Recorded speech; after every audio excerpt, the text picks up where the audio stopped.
이번 차시는 해방 시기 그리고 미군정 시기 한국의 경제와 산업에 대해서 살펴보도록 하겠습니다. 해방 이후 미군정기 남한의 경제 관계와 대외 경제 및 경제 구조가 재편이 되게 됩니다. 즉 일본에 있었던 일본 일제 강점기 시절의 어떤 경제적인 구조와 다르게 구조가 형성되게 됩니다.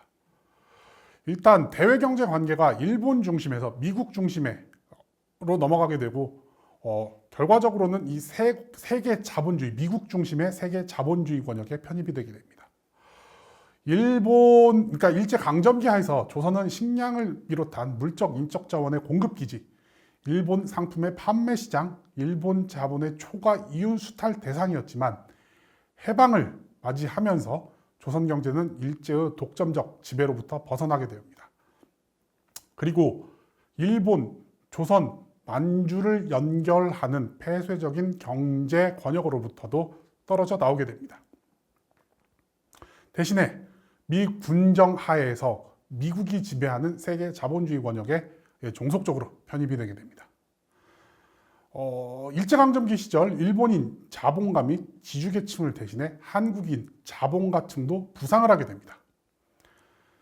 산업 구조가 바뀌고 지주 세력이 쇠퇴하게 되면서 일본이 지배하던 체제에 이제 한국인 자본가층이 부상을 하면서 신흥 지배계급으로 부상을 하게 됩니다. 그리고 원조 경제라는 대규모 원조에 따른 이제 원조 경제라는 특징을 보이게 됩니다. 미국은 2차 세계대전 종료 직후에 독일, 이탈리아, 일본과 같은 패전국 지역을 대상으로 점령 지역 행정 구호 원조 그리고 점령 지역 경제 부흥 원조를 제공을 하는데 이거 역시 남한에도 제공을 하게 됩니다. 특히 식량 문제가 심각했었기 때문에 이 식량 문제를 이제 해결하기 위해서 원조를 적극적으로 활용을 하게 됩니다. 그래서 1945년도부터 1948년도 8월까지 남한에 제공됐던 원조 중에 식료품이 약 41%를 차지하게 됩니다. 해방 이후 남한 경제는 생산이 위축되고 물가가 폭등하며 실업자 수가 대량으로 늘어나는 등 사회 경제적 혼란이 한동안 지속됩니다. 여러 가지 원인들이 있는데 주요 원인들을 살펴본다면 광복 직전 일본이 어떤 통화를 남발했다라는 것, 그다음에 남북 분단, 생산량 감소, 인구 증가 등이 원인으로 좀 주요 원인으로 생각을 해볼 수가 있겠습니다. 기본적으로 일본이 패망하기 직전 굉장히 엄청난 양의 통화를 발행을 하게 됩니다. 그래서 그 광복을 맞기 1년 전인 1944년도 9월에 그 시중에 돌아다니던 통화량이 22.6억 원이었던 데 비해 1945년 8월 14일 바로 일본 그 광복 직전, 일본이 패망 직전인 이때는 48.43억 원입니다. 그래서 불과 1년 사이에 통화량이 2배 이상 급증을 하게 됩니다. 그러면서 어떤 이 경제적 혼란을 자극하는 원인이 되고요.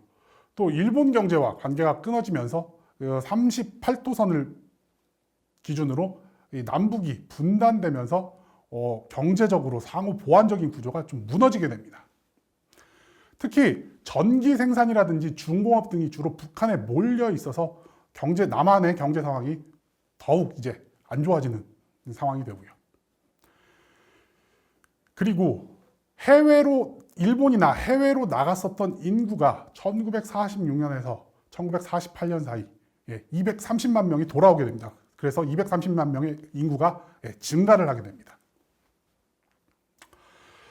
특히나 이 물가가 굉장히 높아지는 이제 혼란을 겪게 되는데, 경제적인 혼란을 겪게 되는데요. 이 표에 보시면 서울의 도매 물가 지수 상승률을 보실 수가 있습니다. 그래서 1945년도부터 48년도까지인데 특히 해방 및 미군정 초반 45년도, 46년도, 47년도까지 보시게 되면 세 자릿수 인플레이션을 기록을 하고 있습니다. 무려 1945년에는 도매 물가 상승률이 579%에 이르고 있습니다.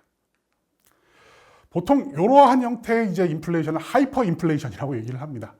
그래서 1945년도 최고치였을 때가 1945년도 6월에서 8월 사이 소매 물가 지수가 13배가 폭등을 합니다. 단 2개월 동안 물가 지수가 13배가 폭등을 합니다. 사실 요때 이 폭등량이 폭등 비율이 한국 역사상 단기간에 가장 높은 물가 상승률을 기록했던 시기입니다.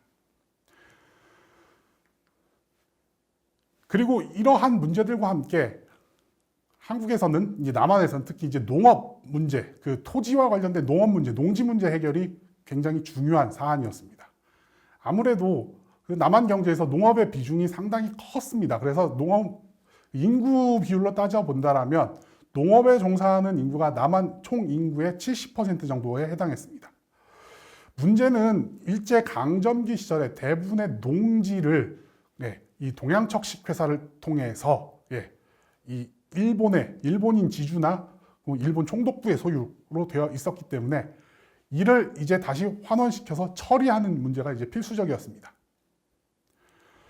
이러한 상황에서 그 열악한 농민들의 처지를 개선시키기 위해서 좌익 중심의 어떤 그 운동이 해방 직후 등장을 하게 되고요. 이러한 그 운동의 일환으로 인민위원회나 농민조합 혹은 농민연맹과 같은 어떤 농민 자체 조직들이 나타나 토지 분배나 소장료 등에서 이제 지속적인 어떤 요구나 쟁의를 추구를 하게 됩니다. 특히 이제 북한에서는 무상몰수, 무상분배라는 토지 개혁이 나타나게 되면서 이러한 좌익 중심의 그 농민운동에는 이 북한의 그 토지 개혁이 크게 영향을 미치게 됩니다. 미 군정은 이러한 좌익 중심의 농민운동에 대응해서 일본 소유의 모든 재산에 대해서 접수 정책을 추진을 하게 됩니다. 이를 위해 신안공사라는 것을 설치를 해서 모든 토지를 미 군정에 이제 귀속을 시키고 관리를 시키게 됩니다. 그리고 이 토지 개혁에 대한 논란 속에서 1948년도 3월에 이제 농지 우선 처분 방침이 정해지면서 귀속 농지를 이제 소작인에게 매각하기 시작을 하게 됩니다.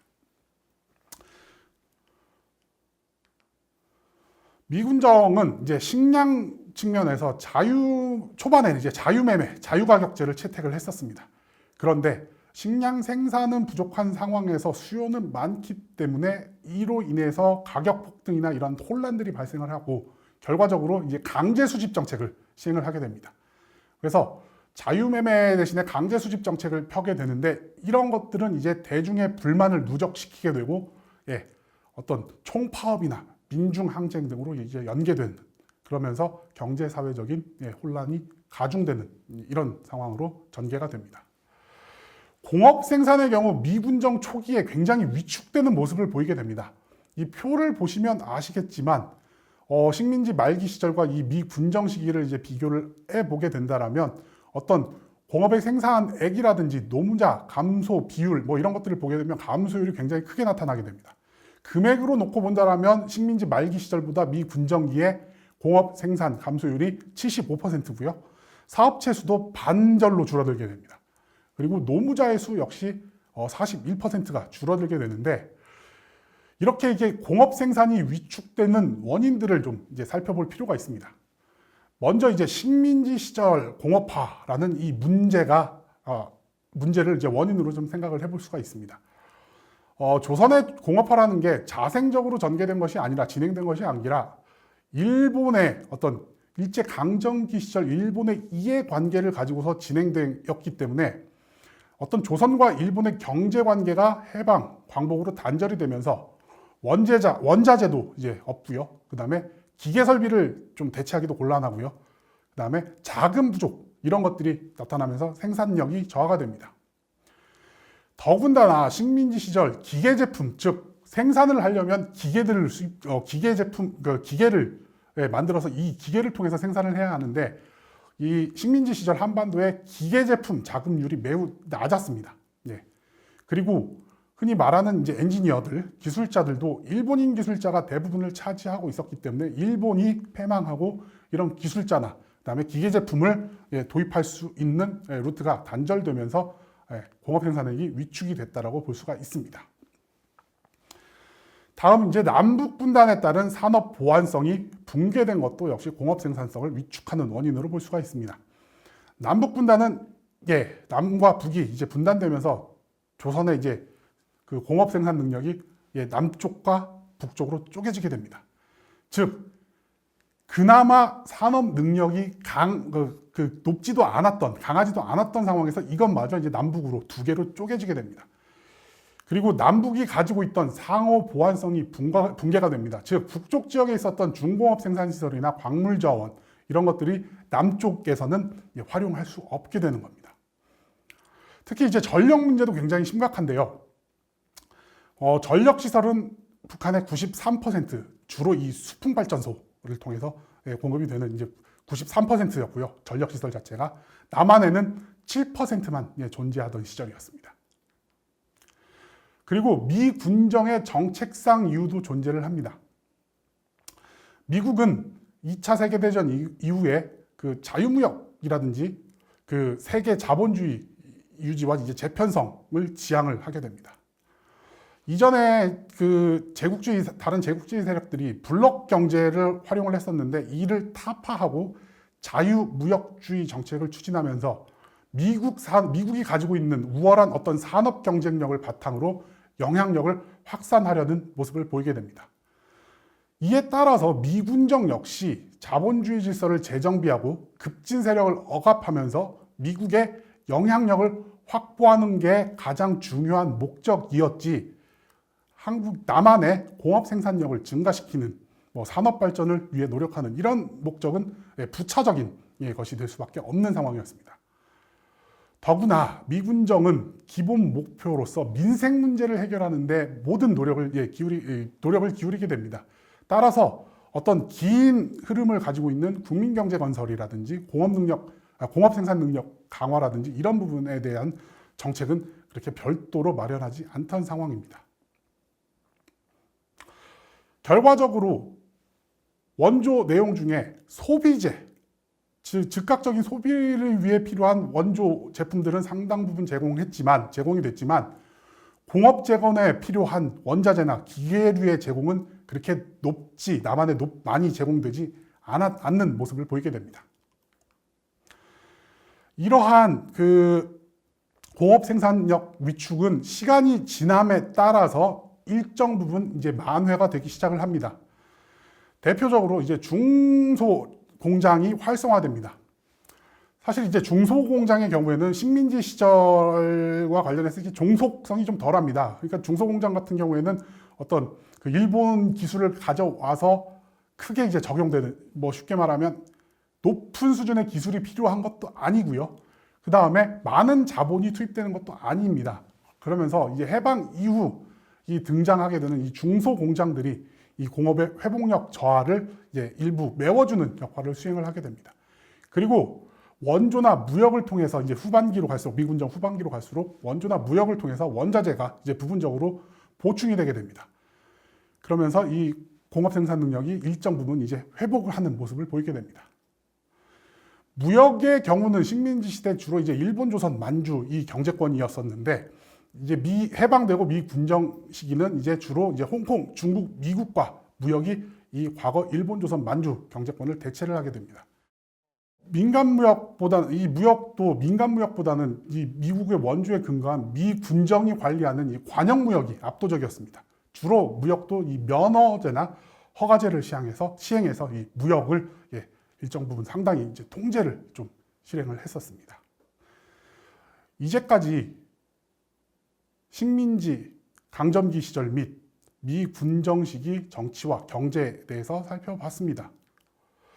1940년대는 2차 세계대전이 종결되고 유엔이 탄생하면서 세계적으로 평화를 염원하는 시기였습니다. 그러나 미국과 소련이라는 강대국을 중심으로 냉전이 시작되는 시기이기도 합니다.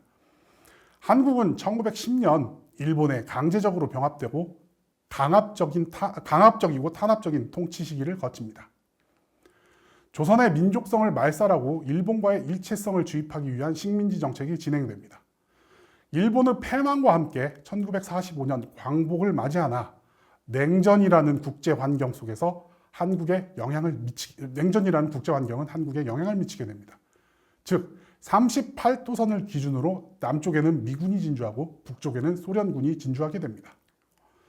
그러한 상황에서 독자적인 정부가 수립되면서 결국 분단이 고착화되게 됩니다. 남한에서는 1948년 8월 15일 한국 정부가 들어서기 전까지 미 군정이 이제 직접 통치를 진행합니다. 경제적으로는 일제 강점기 동안 식민지 수탈 경제가 강화되면서 경제가 피폐해지고 산업이 더디게 발전하게 됩니다. 식민지 시절을 거치면서 한반도의 경제는 일본을 지원하기 위한 구조로 재편되고 경제 발전을 위한 역량을 갖추지 못합니다. 이는 해방기 및 미 군정기, 경제적 혼란과 더딘 경제 발전의 원인을 제공하게 됩니다.